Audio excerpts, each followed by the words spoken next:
हमारे जहनों में जो मेयारात बैठे हुए हैं वो क्या है? कामयाबी पैसे से है, कामयाबी जायदाद से है, कामयाबी कारोबार से है, कामयाबी शोहरत से है, कामयाबी इख्तिदार से है। ये मेयारात है। जो जितना दौलतमंद उतना कामयाब, जो जितना मशहूर उतना कामयाब, जो जितना पॉपुलर उतना कामयाब, जो हुकूमत पर पहुंच गया कामयाब, जिसने बड़ा कारोबार जमा लिया कामयाब, जिसने बहुत जायदाद बना ली कामयाब। यही है असल में सारी बिस की गांठ। जो तसव्वुर कामयाबी का होगा उसी के मुताबिक आपकी भागदौड़ होगी, उसी के लिए जद्दोजहद होगी, उसी के लिए तवानाइयां सर्फ होंगी, उसी के लिए दिन रात की मुशक्कत होगी।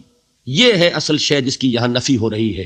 कामयाबी दौलत से नहीं, कामयाबी शोहरत से नहीं, कामयाबी इख्तिदार और ताकत और हुकूमत से नहीं, बल्कि कामयाबी है ईमान से, अमल सालिह से, तवासी बिल हक से, तवासी बिल सब्र। इस नुक्ता नजर का, इस एटीट्यूड का, ये जो मेंटल एटीट्यूड है, इसका बदल जाना ही इंसानी शख्सियत के अंदर इनकलाब बर्पा करेगा।